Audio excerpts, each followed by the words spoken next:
Ahojte, tak ja vás znova vítam pri našom ďalšom videu.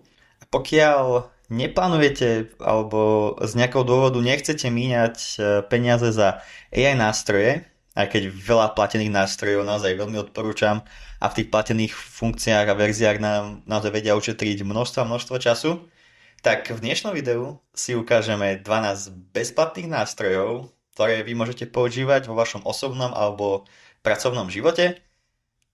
Tieto nástroje budú veľmi jednoduché, zároveň prinášajú nám množstvo výhod a čo je vlastne jedna z najväčších výhod umelej inteligencie je to, že nám to hlavne šetrí množstvo času. Tak poďme si ich ukázať, lebo čaká nás naozaj veľká nádielka AI nástrojov. Ako prvý bezplatný nástroj, ktorý už sme v našich videách spomínali a ešte určite nejaké videá určite natočíme aj z tohto nástroja, je nástroj od spoločnosti Google, ktorý sa nazýva Google AI Studio. Je to developerský nástroj alebo nástroj pre developerov, v ktorom si môžete testovať rôzne modely, rôzne funkcie umelej inteligencie Gemini, a takže či už na tvorbu textu, alebo na tvorbu videa, na tvorbu obrázkov. Tu si to viete otestovať a hlavne veľká výhoda, množstvo tých funkcií, ktoré obsahuje Google AI Studio, viete mať bezplatne. Takto nejak vyzerá to samotné prostredie. Vyzerá úplne odlišne, ako ste možno zvyknutí z ChatGPT alebo z Gemini, z takého klasického, že kde máte iba promptovacie pole a tam si viete napísať váš prompt.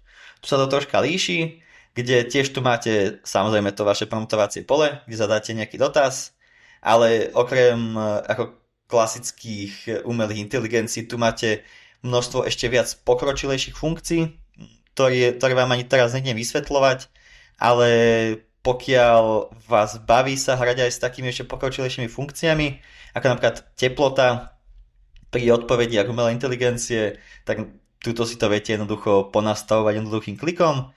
Čo sa týka tohto samotného prostredia, prináša veľa funkcií, ako to spomína, veľa bezplatných funkcií. Samozrejme nájdete tu aj nejaké platené, ale v takých klasických bezplatných funkcií, keďže toto video je o tých bezplatných funkciách, tak najhlavnejšie sú ako klasické četovacie pole, ktoré máte bezplatne aj v nejakom ChatGPT a Gemini. Viete si tu vyskúšať live modely, takže viete si sa porozprávať s umelou inteligenciou, hovorí po slovensky. Tiež viete zapnúť video, viete jej zazdieľať obrazovku, takže takto dokážete s ňou jednoducho komunikovať. A už tá sa mi to otvorilo. Viete s ňou komunikovať, viete si zapnúť webkameru, zazdieľať obrazovku a viete ukazovať v reálnom čase a rozprávať sa s umelou inteligenciou a riešiť problémy, ktoré momentálne napríklad máte na počítači. Tak viete zazdieľať obrazovku a sa spýtať AI, hej, že aký mám problém, a umelá inteligencia vám s veľkou pravdepodobnosťou dokáže pomôcť. Ďalšia super funkcia AI Studia je to, že viete s ňou bezplatne si tvoriť obrázky pomocou ich nástroja Nano Banana. Tí viac datní už vedia, že existuje aj nástroj Nano Banana Pro, ktorý tu tiež viete mať, ale ten už je v platenej verzii tohto AI Studia. Ale v bezplatnej verzii viete mať si robiť obrázky Nano Banana. Čo sa týka videí, viete si aj tu tvoriť bezplatnej verzii. Bohužiaľ nemáte k dispozícii najnovší nástroj Google Veo 3.1 už. Tento nástroj vyniká s tým, že dokáže aj tvoriť hudbu, dokáže tam dávať reč do tých videí. Ale čo sa týka tohto nástroja, ktorý máte v tejto bezplatnej verzii Veo 2, je tiež super pokročilý videonástroj, kde dokážete si robiť videá, ktoré síce nemáte so zvukom ani s hudbou, ale tá kvalita tých videí dokáže byť naozaj na veľmi vysokej úrovni, takže naozaj odporúčam si to vyskúšať. A v ďalšej, čo máte, a ďalšiu funkciu, ktorú tu máte, je audio, takže vy si viete spraviť taká klasická funkcia z textu na audio, takže pokiaľ sa vám nechce, ako ja teraz nahrávam, hlas, zvuk, a chcete si nahovoriť nejaký background hlas do nejakého vášho videa, jednoducho vy si tu vyberiete model, dáte tam text, ktorý chcete, aby AI povedala. Máte tu veľa množstvo hlasov, ktoré si viete vybrať, aj samozrejme v slovenčine.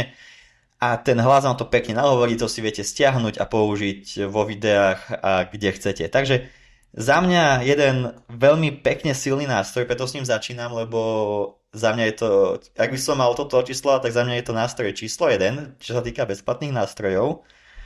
Tiež si v tomto AI Studiu dokážete tvoriť vaše vlastné aplikácie.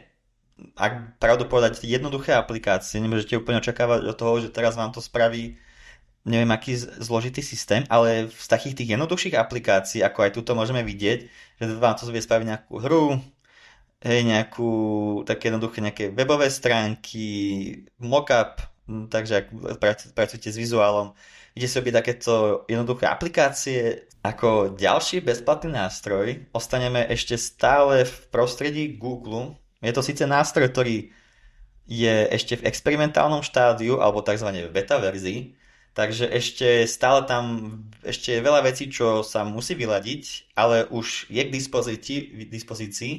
Viete ho mať k dispozícii aj vy. Síce ešte není prístupný na Slovensku, ale pomocou jednoduchej VPN-ky viete mať k nemu k dispozícii. Ako napríklad ja používam prehľadač Opera, kde si viem v bezplatnej verzii tiež zapnúť VPN a takto viem mať prístup k tejto aplikácii a viem ju testovať a viem ju využívať. Takže čo je nástroj Pomely? Je to nástroj pre marketérov, pre tých, čo robia kampane, pre tých, čo robia sociálne siete.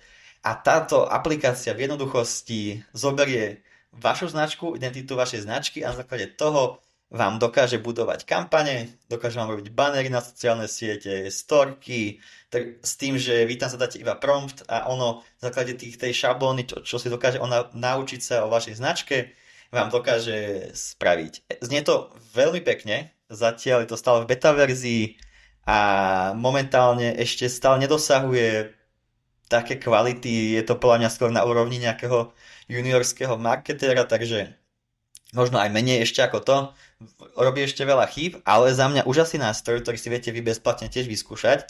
A pokiaľ nemáte nejak čas na robenie nejakých kampaní, vyskúšajte si tento nástroj a viete mať za pár klikov aspoň nejaké také jednoduché bannery spravené a viete ich používať. Jo, veľká výhoda je to, že umelá inteligencia, vy si tam zadáte webovú stránku, ako ja som v našom prípade zadal našu stránku Slovensko AI, a umelá inteligencia si automaticky načítala logo, načítala si font, načítala si naše farby, dokonca náš tagline, naše nejaké value, takže naše nejaké hodnoty, ako komunikujeme a to všetko vďaka textom, čo máme na stránke a ono si na základe toho dokázal vyhodnotiť, ako my komunikujeme, kto sme, čo ponúkame, tiež si nejaké obrázky posťahovala z našej webovej stránky, ktoré si tam vy viete aj doplniť, ak náhodou by nezobrala také obrázky, ako chcete. No a ona na základe týchto všetkých informácií tvorí tie bannery, tvorí tú reklamu a takto vám dokáže veľmi pekne pomôcť. Keď si dáme nejaké kampane, ktoré sme si tu napríklad skúšali, tak sme testovali kampaň na hlasového agenta a tuto môžete vidieť naozaj veľmi jednoduchý banner, ktorý nám umelá inteligencia spravila. Hej, máme tam pekne nejaký nadpis, nejaký podnadpis a tlačítko na akciu a nejaký náš obrázok. Dajme tomu, ja by som s ním úplne nebol moc spokojný, ale pokiaľ by som na to veľmi nemal čas, tak je to stále lepšie ako nič. A super vec je to, že vy celý čas máte takýto jednoduchý editor k dispozícii, viete si tam v jednoduchosti prepisovať to, čo potrebujete, upraviť si to a keby náhodou chcete, tak stále to viete nechať umelou inteligenciou, nech vám to ešte zmení, nech vám to popravuje, takže ako tu už sa nám to načítalo, máme tu viacej nejakých bannerov, čo nám to spravilo, dokonca aj v iných formátoch, takže že buď na výšku, pre nejakú napríklad storku, alebo na príspevok, na kampaň, takže vieme to aj my takto použiť. Možno niektoré aj použijem, uvidíme. A super vec, ale je to super vec, ktorá keď sa ešte zlepší, bude naozaj, budem sa tešiť, keď tento nástroj prejde už z tej experimentálnej fázy do naozaj reálneho použitia, je to, že viete vy dokonca si animovať tú vašu storku, takže napríklad ako túto v tomto prípade mi tam pridalo rôzne nejaké efekty, nejak to tam zavrnelo, takže môže to byť takže dobrý nástroj. Ako ďalší bezplatný nástroj, tu máme nástroj ešte stále od spoločnosti Google, je to nástroj Notebook LM. Tento nástroj je úžasný na robenie rôznych researchov ohľadom nejakej témy, alebo pokiaľ potrebujete, naozaj nemáte čas pozerať si nejaké video, viete tam nahrať tento zdroj alebo aj nejakých viacej zdrojov a na základe týchto dát tá umelá inteligencia dokáže fungovať. Rozdiel medzi Notebook LM a klasickými AI nástrojmi, ako je napríklad ChatGPT a Gemini, je v tom, že vy pokiaľ zadáte tuto vaše nejaké zdroje údajov, takže nejaké vaše dáta, s ktorými chcete pracovať, máte istotu v tom, že umelá inteligencia nesiahne po nejakých iných dátach na internete, čo napríklad pri ChatGPT vám to nevie garantovať. Ona stále má prístup k tomu internetu, vie si pohľadať tie údaje niekde inde, ale v tomto prípade Notebook len pracuje s tými dátami, ktoré vy mu tam dáte, takže čo je obrovská výhoda, vy si takto viete spraviť vášho interného chatbota, s ktorým vy si takto viete s ním chatovať, má tam nejakú znalostnú databázu, z ktorej vy sa ho viete dopýtať, vy vám robíte rôzne výstupy a takto s ním veľmi pekne pracovať. On už tu má aj zabudované veľa rozličných funkcií, ktoré tie si viete vyskúšať aj v bezplatnej verzii. Ďalší nástroj, ktorý je už síce troška pre pokročilejších, ale určite stojí za ukázanie. Je to nástroj N8N, je to nástroj na tvorbu AI agentov, na tvorbu rôznych AI automatizácií, takže pokiaľ ste počuli o rôznych automatizáciách, tak zrovna tento nástroj je naozaj jeden z najlepších na trhu, s tým, že viete ho mať aj vy k dispozícii v bezplatnej verzii. Tuto sa môžeme ukázať, ako taká nejaká jednoduchá automatizácia vyzerá. Z praxe najťažšie na tom je si tam poprepájať tie vaše aplikácie, dať na nejakú logiku, ako to má pracovať a už potom to samotné naklikanie už je celku fajn, už je to celku v pohode. Takže netreba sa báť.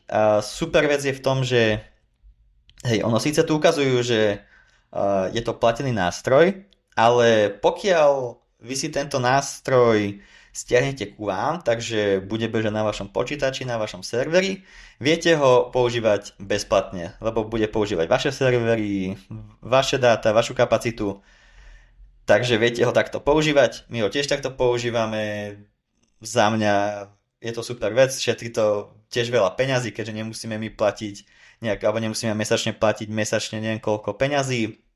Takto mi to beží u mňa na počítači a viem s tým veľmi pekne pracovať. Viem tam dokonca má napojené aj ChatGPT, Gemini, keď tam cez API to tam viem pekne poprepájať a viem s tým takto pracovať a viem si robiť rozličné automatizácie. Ako ďalší bezplatný nástroj si ukážeme Whisper Flow AI.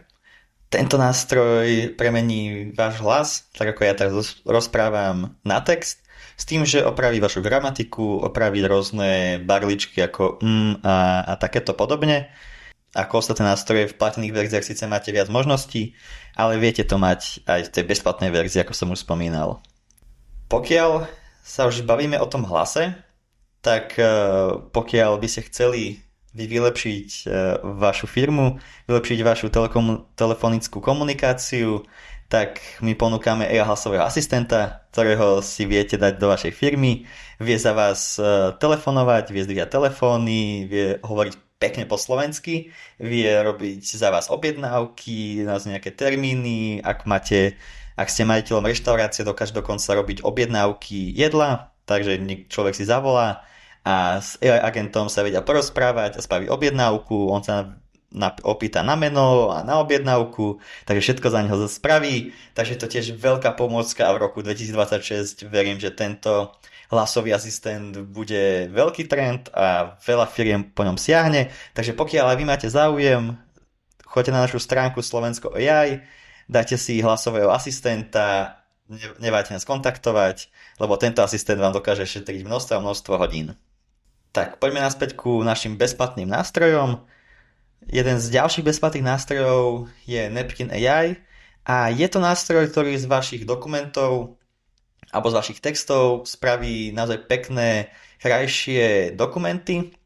Takže pokiaľ vy si necháte vygenerovať niečo, čo je GPT, máte iba taký suchý text, tak cez tento Napkin AI si dokážete robiť rôzne grafy, rôzne nejaké takéto koláčové grafy, vizualizácie, tak ako to vidíte teraz na obrazovke a iba jednoduchým klikom. Takže veľmi super jednoduchá aplikácia na prácu s dokumentami, úžasná vec, vám to dokáže veľmi pekne pomôcť, takže neváhajte si to vyskúšať. Ďalšia bezplatná funkcia, alebo môžeme to nazvať, je to prehliadač umelej inteligencie, je AI prehľadač s názvom Comet, je to od spoločnosti Perplexity a tento AI prehľadač viete mať na vašom počítači bezplatne aj vy, s tým, že tá umelá inteligencia tam už je zaimplementovaná, takže tá AI za vás dokáže prehľadávať na tých weboch, dokážete s ňou ďalej pracovať, dokáže vám z tých informácií alebo dokáže vám nájsť nejaké weby, ktoré vy potrebujete, ktoré sú relevantné pre vás. Taktiež dokáže, tým, že ona dokáže vstúpiť do tej vašej obrazovky, na ktorej práve pracujete, dokáže napríklad napísať za vás mail, kľudne si otvoríte Gmail, napíšete, že nech vám napíše ten mail a on vám napíše.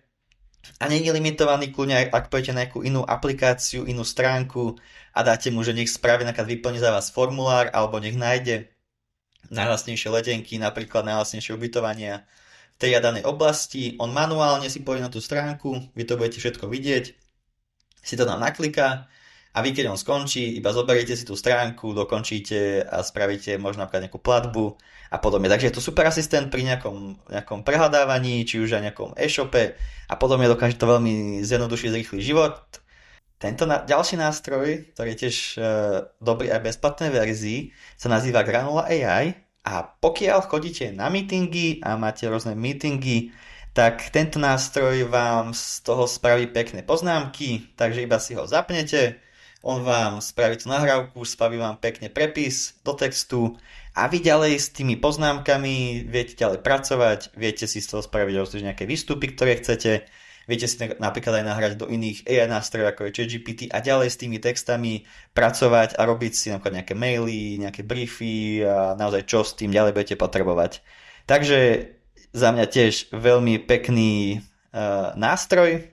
Ako 9. nástroj tu máme nástroj 11 Labs, ktorý vám pomôže s tým, tak ako sme to už síce mali aj v Google AI Studio, že dokáže vám na základe textu spraviť text, takže vám to dokáže nahovoriť, takže vy mu tam napíšete text, čo chcete, aby nahovoril, podporuje to aj slovenčinu, keď si ju tu nájdeme, je tu aj slovenčina, viete sem dať ten text, dokáže to nahovoriť, jediný limit v tejto bezplatnej verzii je to, že není úplne obmedzený počet znakov, čo vám dokáže nahovoriť, ale pokiaľ si to skladáte na nejaké menšie časti, vám to vie veľmi pekne spraviť. Takže dokážete si takto veľmi jednoduchým spôsobom nechať nahovoriť AI-kom nejaký hlas. Takže za mňa tiež super vec. Keď už sme pri tom hlase, tak bola by ešte sranda, kebyže nám to dokáže aj naspievať. Tak ak by sme ten text dali do toho 11 Labsu, tak nám to dokáže nahovoriť. No ale nástroj, ktorý je tiež dobrý v bezplatnej verzii, sa nazýva Suno, takže na suno.com. Je to tiež AI nástroj a on vám dokáže spraviť z toho hotovú pesničku. Takže pokiaľ by som mal nejaký text, ktorý chcem, aby nám naspievala umelá inteligencia, môžem využiť tento nástroj Suno AI, kde v tej bezplatnej verzii mám 50 kreditov na každý deň, čo je cca na nejakých 5 až 10 pesničiek, takže denne si viete spraviť bezplatne akože celku pekné množstvo pesničiek. Ak by ste nemali nápad toho textu, tak dokážete mu iba napísať, že sprav mi pesničku napríklad o umelej inteligencii a on vám vymyslí pesničku, vy mu tam dáte iba žáner, ako chcete, kto aby vám to naspieval a dokážete si takto veľmi pekne spraviť veľmi jednoduchú pesničku. Viete sa tu veľmi pekne zabaviť, pritom je to úžasná vec, čo to všetko už dokáže, takže odporúčam si aj toto vyskúšať, viete tu tvoriť naozaj veľmi, veľmi úžasné veci. Už ako 11.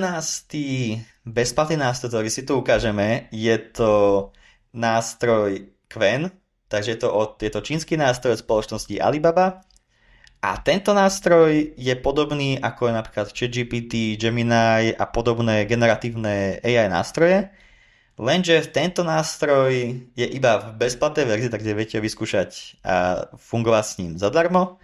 S tým, že dokáže generovať videá, dokážete robiť obrázky a všetko zadarmo, takže pokiaľ hľadáte nástroj, ktorý toto všetko za vás spraví a všetko v takomto jednom, tak Qwen AI je pre vás. Tá editácia obrázkov je naozaj tiež na veľmi vysokej úrovni. By som to porovnal takému slabšiemu nanobanána od spoločnosti Google. Naozaj pekne vám to dokáže meniť tie objekty v tých obrázkoch s tým, že on zachová tú celú štruktúru toho obrázka. Takže nebojte sa, vyskúšať, tu aj vidíte, na čo všetko to môžete použiť, na čo všetko to môžete otestovať, takže nebojte sa to otestovať. A ako posledný 12. nástroj, ktorý si viete bezplatne vyskúšať, bezplatne to viete využívať, je nástroj Perplexity. Mnohí už z vás tento nástroj poznáte, my sme ho tiež veľakrát spomínali a ešte ho určite spomínať budeme. Je to nástroj, ktorý vznikol také niečo ako medzi samotným Googlom a ChatGPT. Už teraz sa to už prelíná, že už je to všetko také generatívne, že už nám spravili skoro všetko to, čo ChatGPT.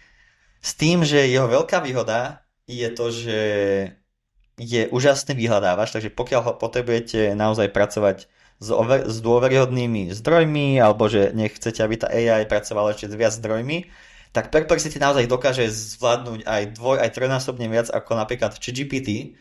Takže pokiaľ mu tam dáte ten výskum a chcete, aby vám niečo našlo, tak on vám dokáže za veľmi rýchly čas prehľadať množstvo relevantných zdrojov.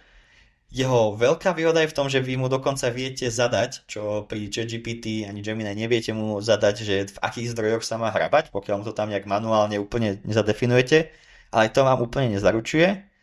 Je to, že vy mu napríklad viete aj v tej bezplatnej verzii zadať, že napríklad chcete, nech iba prehľadáva akademické zdroje, takže on bude vyhľadávať iba akademické práce, takže máte istotu, že nepôjde do nejakého blogu a nebudete čerpať nejaké dáta, ale veľmi pekne pôjde do týchto nejakých vedeckých zdrojov a s tým bude ďalej pracovať. Perplexity na vyhľadávanie takýchto rozličných dát je za mňa určite nástroj číslo 1 a nehovorím to iba ja, hovoria to viacerí experti, takže naozaj nebojte sa to otestovať, viete to vyskúšať aj bezplatnej. A ešte taký pro tip, ak by ste tento nástroj chceli mať v pro verzii, takže tej platenej, a máte Revolut a máte PayPal účet, viete si ich bezplatne prepojiť s Perplexity a viete mať na jeden celý rok Perplexity Pro zadarmo. Čo to znamená? Budete mať prístup k všetkým týmto ešte pokročilejším funkciám. Ako túto máte, že iba 3 dotazy za deň, takže tento výskum viem si iba 3 za deň spraviť, čo nám prehľadá viac zdrojov. A keď si dáte ten pro účet, on vám tam zase budete mať ten limit o dosť väčší. Tak, toto bolo k dnešnému videu. Verím, že ste si zobrali čo najviac nástrojov, ktoré viete použiť či už v vašom osobnom alebo pracovnom živote. Zahrnuli sme tých nástrojov, či už od tvorby obrázkov, dokonca od tvorby agentov alebo prehľadača. Takže sme sa snažili ísť do každej nejakej takej oblasti. Verím, že sa vám podarí ich otestovať a držím vám palce s prácou s nimi. My sme už na konci, takže nezabudnite nám dať like, nezabudnite nám dať odber a tešíme sa na vás pri jednom z ďalších videí. Máme pre vás pripravené ďalšie videá, takže máte sa na čo tešiť. Tak majte sa.